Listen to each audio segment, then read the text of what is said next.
Hello students, hope all is well. चलिए शुरू करेंगे नए टॉपिक के साथ। आज टॉपिक रहेगा हमारा आज का पार्टनरशिप डीड। पार्टनरशिप डीड से पहले हमें जो बात क्लियर करनी है वो ये है कि partnership is based on an agreement. एक एग्रीमेंट पे बेस्ड रहता है पार्टनरशिप, एक समझौते पे बेस्ड रहता है। अब समझौता जो है या एग्रीमेंट है वो दो ढंग से तैयार हो सकता है, या तो ओरल या फिर रिटन। ओरल में कुछ कमियां रह जाती हैं, ओरल बातचीत में कुछ कमियां रह जाती हैं। वो कमियां ये रह जाती हैं कि जब in the case of any dispute among the partner कुछ डिसएग्रीमेंट हो जाते हैं। अगर किसी ने पार्टनर्स ने कहा हो कि हाँ, ए और बी दो पार्टनर्स हैं, ए के पास पैसे कम हैं और बी के पास पैसे की कमी नहीं है। बी ने लगाए हैं 10 लाख, ए ने लगाए हैं सिर्फ ₹1,00,000। और जबकि बातचीत ये हुई थी, बी ने ए को ये कहा था कि पार्टनरशिप स्टार्ट करते वक्त कि दोनों इक्वल हम लोग प्रॉफिट शेयरिंग इक्वल करेंगे। और बाद में जब प्रॉफिट्स अच्छा हुआ और बी ने ये कह दिया कि नहीं, जिस हिसाब से कैपिटल है उस हिसाब से ही प्रॉफिट शेयरिंग होगा, भाई मेरी कैपिटल ज़्यादा तो मेरा प्रॉफिट ज़्यादा, तेरी कैपिटल कम तो तेरा प्रॉफिट कम, तो ऐसा हो सकता है डिस्प्यूट का कारण बन जाएगा, क्योंकि ए उस चीज़ को प्रूव नहीं कर पाएगा कि उस वक्त हमारे बीच में कोई बातचीत हुई थी। तो ओरल का यह नुकसान रहता है। So it is very beneficial that partnership जो एग्रीमेंट रहता है वो रिटन फॉर्म में हो। तो जब पार्टनरशिप एग्रीमेंट रिटन फॉर्म में हो जाता है, that is called the partnership deed. ठीक है। So deed it refers to an agreement which specify the terms and conditions that govern the partnership. Governance का मतलब जो चलाती है पार्टनरशिप, जैसे हमारी गवर्नमेंट है वो चलाती है हमें। तो it refers to an agreement, ये एग्रीमेंट है एक which specify the terms and condition, जो टर्म्स एंड कंडीशन को स्पेसिफाई करता है, दैट गवर्न्स द पार्टनरशिप, जो पार्टनरशिप को चलाने में मदद करती है। कंटेंट्स देखिए पार्टनरशिप डीड के, एग्जाम पॉइंट ऑफ व्यू से पूछे जाते हैं। 4 मार्क्स में, 5 मार्क्स में, 6 मार्क्स में आ सकता है द कंटेंट्स ऑफ पार्टनरशिप। तो वैसे तो बहुत सारे कंटेंट्स मैंने लिखे हैं यहाँ पे, बताऊँगा आप लोगों को मैं। नियर अबाउट 16-17 कंटेंट्स हैं, बट आप जितना ईजिली याद कर सकें वो लिख सकते हैं। दिस जस्ट लाइक 6 मार्क्स का क्वेश्चन है, तो 6 कंटेंट तो कम से कम आप लिखेंगे। तो देखिए पहला कंटेंट है name and address of the firm and partners. Contents का मतलब पार्टनरशिप डीड के अंदर किन किन बातों का, किन किन टर्म्स एंड कंडीशन के बारे में लिखा जाना ज़रूरी होता है। पहला है point name and address of the firm and partners. ये दो अलग अलग पॉइंट है, मैंने सेम कर दिया है। Name and address of the firm, कि फर्म का नेम क्या है। फर्म का नेम जो है वो not be similar to the other firm से सिमिलर नहीं होना चाहिए, और कुछ मिसलीडिंग टाइप का भी नहीं होना चाहिए, जिसको पढ़ने से मिसलीड हो जाए कोई पर्सन। जस्ट लाइक कुछ चीज़ों की मनाही है, जैसे king, queen, emperor, parliament, royal, इस तरह की चीज़ें हम लोग, स्टेट, इस तरह के वर्ड्स हम लोग नहीं यूज़ कर सकते हैं नेम में। एड्रेस की बात हम करें, एड्रेस नेम जो फर्म का एड्रेस है प्रॉपर एड्रेस होना चाहिए। हेड ऑफिस कहाँ है या ब्रांच ऑफिस कहाँ है, तो ये सब क्लियर होना चाहिए। Name and address of the firm हो गया। पार्टनर्स के नेम और एड्रेस भी क्लियरली मेंशन होने चाहिए उस डीड के अंदर। Name, address, email number, email address, phone number, ये सब एक्सेट्रा। नेक्स्ट टॉपिक रहेगा duration of partnership. Duration of partnership, if the partnership is for a specific period. अगर एक स्पेसिफिक पीरियड के लिए, एक निश्चित समय के लिए पार्टनरशिप शुरू की गई है, तो वो पीरियड मेंशन होना चाहिए। जनरली अगर पार्टनरशिप जब ये तय की गई थी, जब पार्टनरशिप शुरू कर रहे थे, तो ये मेंशन नहीं किया गया था कि पार्टनरशिप कितना टाइम के लिए की जा रही है, तो उसे बोलते हैं पार्टनरशिप एट विल। वो पार्टनरशिप एट विल कही जाती है, ध्यान रखिएगा। तो उसे बोलेंगे हम लोग पार्टनरशिप एट विल, WILL, यानी कि अपनी इच्छा से शुरू की गई, अपनी इच्छा से ख़त्म हो जाएगी वो। ठीक है। और अगर स्पेसिफिक है कि पार्टनरशिप हम लोग कर रहे हैं, पार्टनर्स कहते हैं हम लोग 2 ईयर्स के लिए पार्टनरशिप करेंगे, तो 2 ईयर्स के लिए पार्टनरशिप करेंगे तो वहाँ पे मेंशन होगा कि duration of the partnership is for 2 years, right. Otherwise नहीं मेंशन है ड्यूरेशन, तो पार्टनरशिप एट विल मानी जाती है वो, कि जब चाहे वो पार्टनरशिप ख़त्म की जा सकती है, just by giving a notice to other partners by any one partner. Next देखिए, nature and scope of the firm's business. Nature and scope, nature का मतलब the partnership deed must specify the nature and the scope. Nature in the sense कि वो partnership जो business है वो trading business है या मैन्युफैक्चरिंग बिजनेस है। ठीक है, वो सिर्फ खरीद बेच करने वाले हैं या कुछ चीज़ बनाने वाले हैं, मैन्युफैक्चर करने वाले हैं। और उसका स्कोप क्या रहेगा, लोकल है, नेशनल लेवल पे काम करेंगे या इंटरनेशनल लेवल पे काम करेंगे, ये भी मेंशन होगा। नेक्स्ट है contribution of capital. Contribution of capital का मतलब कि how much capital is invested by each and every partner, and whether the interest on capital is to be provided, whether the interest on capital, interest factor बीच में आएगा, interest on capital भी दिया जाएगा partners की capital पे, यदि हाँ तो किस परसेंट से, किस रेट ऑफ इंटरेस्ट से, ठीक है। नेक्स्ट इंफॉर्मेशन रहेगी profit and loss ratio. Suppose there are two partners in a firm A and B, अगर कुछ भी मेंशन नहीं है तो इनका रेशियो इक्वल रहेगा, फर्म में इक्वल रहेगा, ठीक है। हाँ, अगर मेंशन है जस्ट लाइक 2:1, तो 2:1 का मतलब कि अगर फर्म में 3 रुपीज़ का प्रॉफिट हुआ, मान लीजिए फर्म में 3 रुपये का प्रॉफिट होता है, तो 2 रुपये उसमें ए के हैं तो 1 रुपया बी का है, ये इसका मतलब ये है। तो वट एवर द रेशियो, ये मेंशन होना चाहिए। 3 पार्टनर्स है तो 3 पार्टनर्स के बीच में रेशियो क्या रहेगा। Commission and salary of the partners, ये नेक्स्ट पॉइंट है। क्या किसी पार्टनर को उसके द्वारा किए गए काम के लिए कुछ कमीशन या एक्स्ट्रा काम करने के लिए, एक्स्ट्रा लेबर करने के लिए, एक्स्ट्रा एफर्ट करने के लिए, सुपरविजन करने के लिए, लेट आवर्स जॉब करने के लिए कुछ सैलरी मिलेगी, यदि हाँ तो कितनी मिलेगी, ठीक है। ये चीज़ मेंशन होनी चाहिए ताकि बाद में डिस्प्यूट ना हो। नेक्स्ट है loan to and by partners, to and by. Loan to का मतलब कि क्या फर्म पार्टनर को लोन दे सकती है, और एंड बाय पार्टनर्स, या पार्टनर फर्म को लोन दे सकता है, यदि हाँ है तो किस रेट ऑफ इंटरेस्ट से उसको इंटरेस्ट पे किया जाएगा, यहाँ भी इंटरेस्ट फैक्टर बीच में आपको डील करना पड़ेगा। नेक्स्ट है drawings and interest on it. Drawings का मतलब आप अच्छी तरह समझते होंगे being a commerce students, the money which is withdrawn from the business for private use. अगर एक पार्टनर फर्म से विड्रॉ करता है मनी को for is private use, money और एनीथिंग, गुड्स भी, वट एवर, तो प्राइवेट यूज़ के लिए अगर ड्राइंग की जा रही है, कुछ विड्रॉ किया जा रहा है बिजनेस से, पैसे हैं या गुड्स हैं, उसे हम लोग ड्राइंग बोलते हैं। तो क्या ड्राइंग करने की परमिशन है पार्टनर्स को, यदि है तो क्या उस पर इंटरेस्ट भी हम लोग चार्ज करेंगे, यदि हाँ तो कितना, किस रेट ऑफ इंटरेस्ट से, ये सब मेंशन होना चाहिए। नेक्स्ट है audit of books of accounts. पहले तो ये क्लियर होना चाहिए कि mode of keeping the firms books of accounts क्या रहेगा, मोड क्या रहेगा, कि किस हिसाब से डबल एंट्री सिस्टम यूज़ करेंगे, सिंगल एंट्री सिस्टम यूज़ करेंगे, तो किस हिसाब से हम लोग बुक्स मेंटेन करेंगे, पहले तो ये। फिर ये चीज़ मेंशन होनी चाहिए कि बुक का ऑडिटिंग कब किया जाएगा और कौन करेगा ऑडिट। ऑडिट का मतलब होता है उसकी चेकिंग, जस्ट लाइक जो आप कॉमर्स स्टूडेंट्स हैं तो आगे चल के आपके पास स्कोप रहता है सीए करने का, चार्टर्ड अकाउंटेंट बनने का, तो चार्टर्ड अकाउंटेंट का यही ड्यूटी होती है कि वो ऑडिट्स करता है अकाउंट की। ऑडिट मतलब चेकिंग करता है, वो इस चीज़ को अप्रूवल देता है कि हाँ all the accounts are maintain according to the Indian accounting standards and so on, जिस चीज़ की वो फीस लेता है हमसे। तो कौन करेगा audit, who is the auditor of the firm.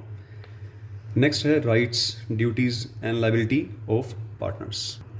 क्या रहेंगी एक किसी पार्टनर की राइट्स, अधिकार क्या होंगे उसके, ड्यूटीज़ क्या रहेंगी उसकी, लायबिलिटीज़ क्या रहेगी, लिमिटेड या अनलिमिटेड। जैसे कि माइनर की बात हम करते हैं, माइनर पार्टनर की लायबिलिटी लिमिटेड नहीं होती, अनलिमिटेड होती है। सॉरी माइनर पार्टनर की लायबिलिटी जो होती है वो लिमिटेड होती है, जबकि एक एक्टिव पार्टनर्स या अदर पार्टनर्स की जो फुल फ्लैज पार्टनर होते हैं उनकी लायबिलिटी रहती है अनलिमिटेड।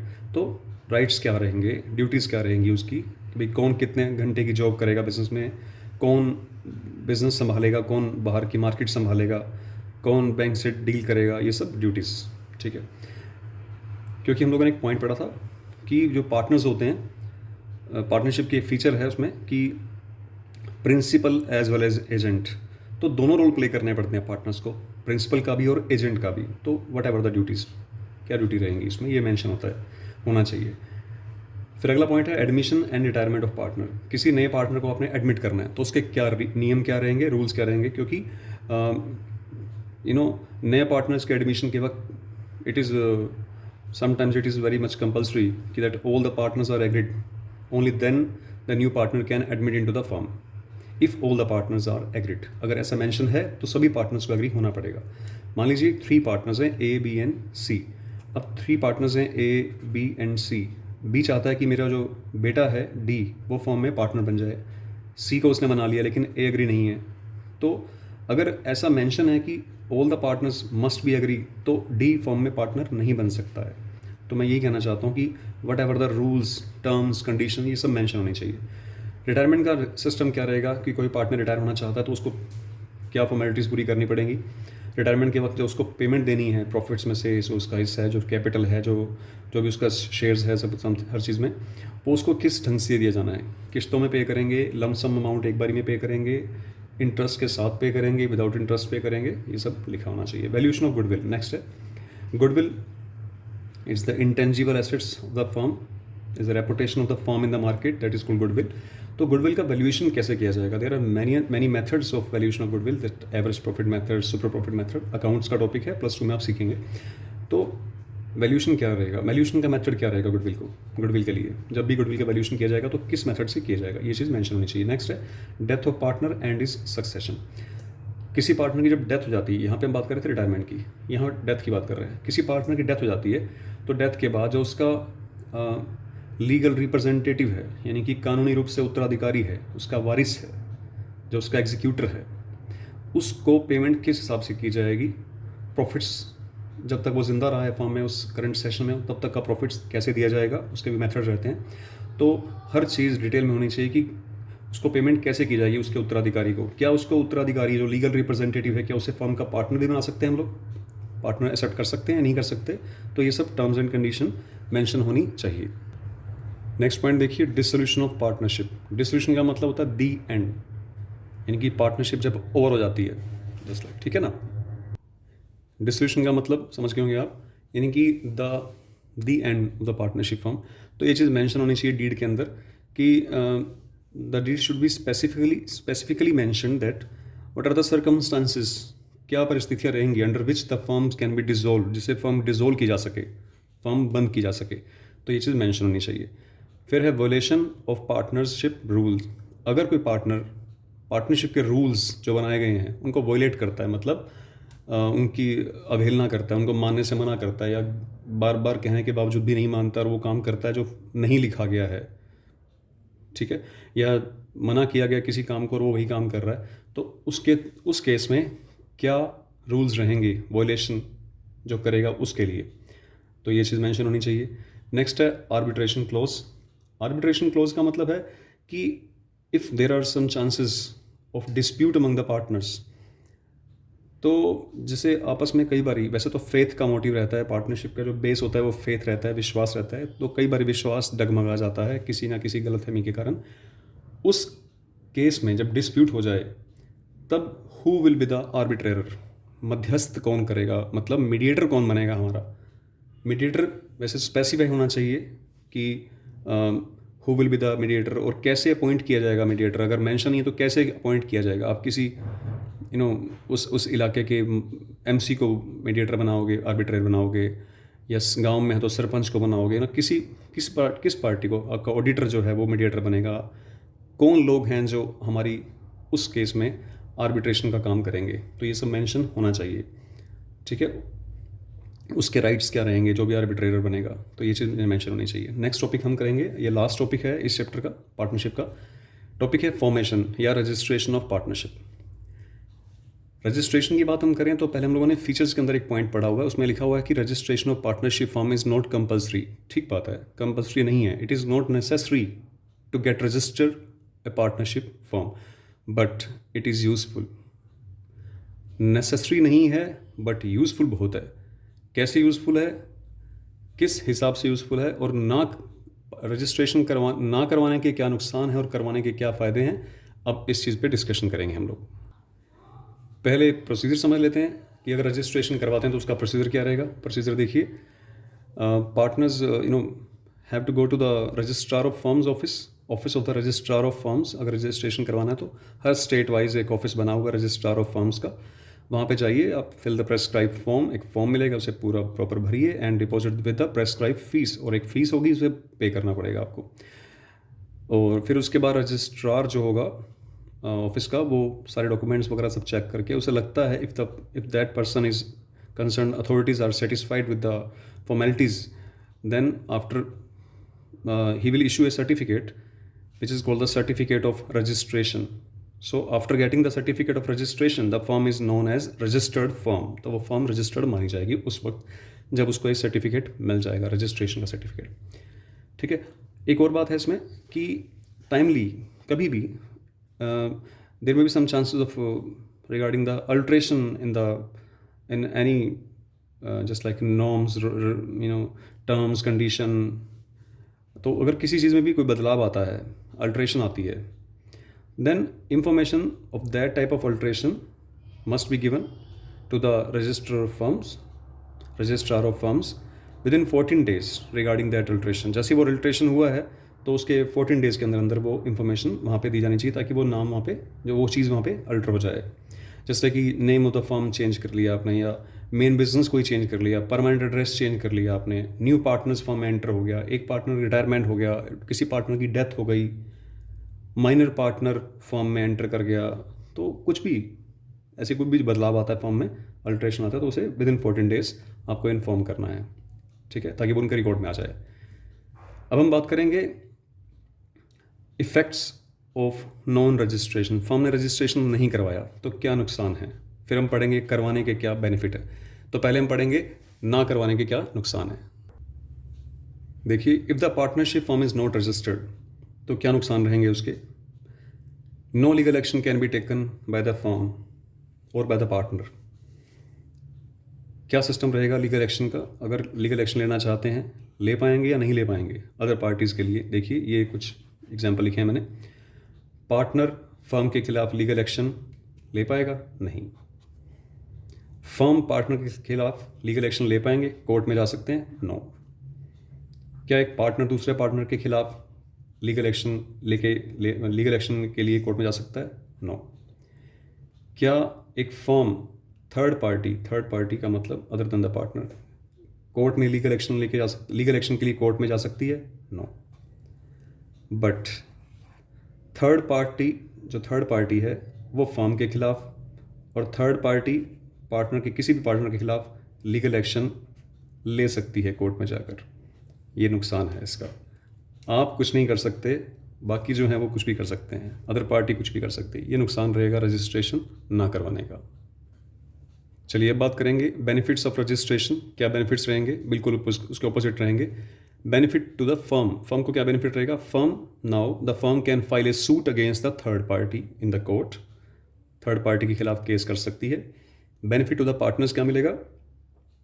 पार्टनर के खिलाफ अगेंस्ट, पार्टनर फर्म के अगेंस्ट, पार्टनर थर्ड पार्टी के अगेंस्ट, मतलब सभी के अगेंस्ट वो कोर्ट में the partner can file a suit in the court against the third party firm and other partner. Benefits to incoming partners के लिए क्या बेनिफिट रहेगा? इनकमिंग पार्टनर का मतलब incoming partner of registered firm is capable of pledging for his rights. अपने rights के लिए लड़ सकता है वो। जबकि नॉन रजिस्ट्रेशन फर्म में उसे डिपेंड रहना पड़ता है अदर पार्टनर की ऑनेस्टी पे, कि बाकी पार्टनर ईमानदार होंगे तभी उसको हिस्सा मिलेगा, अदरवाइज इनकमिंग पार्टनर की सुनता कौन है जल्दी से। तो इनकमिंग पार्टनर को बेनिफिट मिलता है रजिस्टर्ड फर्म में, क्योंकि उसको सारे राइट्स मिल जाते हैं एंटर होते ही। बेनिफिट्स ऑफ आउटगोइंग पार्टनर, अब कोई पार्टनर छोड़ के जा रहा है फर्म को, दो केस में छोड़ सकता है, या तो उसकी डेथ हो जाए या उसकी रिटायरमेंट हो जाए, रिटायरमेंट ले ले फर्म से।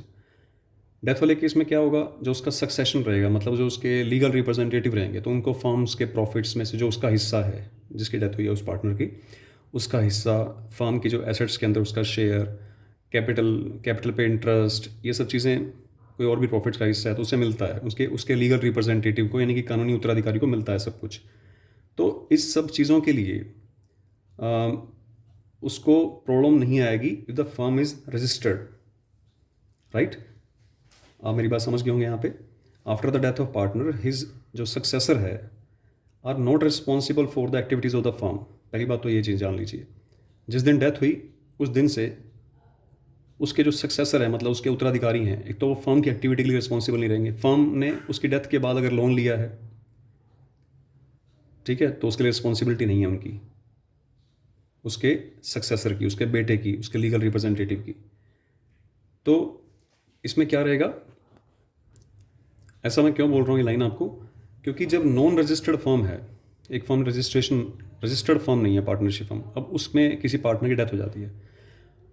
डेथ होने के बाद उसके लीगल रिप्रेजेंटेटिव को अपनी सारी लाइबिलिटी से मुक्त होने के लिए, फ्री होने के लिए, पहले एक पब्लिक नोटिस देना पड़ता है, ठीक है। वो नोटिस देने वाली तारीख के बाद से वो फ्री होते हैं लाइबिलिटी से। लेकिन डेथ वाले केस में अगर फर्म रजिस्टर्ड है तो जिस दिन डेथ हुई उसी दिन से वो लाइबिलिटी फ्री हो जाते हैं, उसके सक्सेसर, मतलब उसके उत्तराधिकारी, ठीक है। सेम यही कहानी रहती है रिटायरिंग पार्टनर है उसके साथ, यही सेम रहती है कि अगर in case of any non registered firm, एक रिटायरिंग पार्टनर को नॉन रजिस्टर्ड फर्म के रिगार्डिंग एक पब्लिक नोटिस देना होता है। जिस दिन से वो रिटायर हो रहा है उस दिन एक नोटिस देगा, पब्लिक नोटिस देगा। पब्लिक नोटिस देने की तारीख के बाद से वो अपनी ड्यूटी से, अपनी लाइबिलिटी से फ्री हो जाता है, उसके बाद की लाइबिलिटी खत्म हो जाती है। ठीक है, जिस दिन वो पब्लिक नोटिस देगा उसके बाद। अब अगर वो फॉर्म रजिस्टर्ड है तो उसे ऐसा पब्लिक नोटिस देने की ज़रूरत नहीं होती, उसे जस्ट एक इन्फॉर्मेशन देनी है to the registrar of firms office में कि मैंने इस फर्म से रिटायरमेंट ले ली है। वो वहाँ पे मेंशन हो जाएगा उनके रजिस्टर में, तो उस दिन से आपकी लायबिलिटी खत्म हो जाएगी। ठीक है, ये बेनिफिट मिलता है रिटायरिंग पार्टनर को या आउटगोइंग पार्टनर को। तो ये था हमारा चैप्टर पार्टनरशिप ऑर्गेनाइजेशन, इसको स्टडी कीजिए। तब तक के लिए थैंक यू सो मच।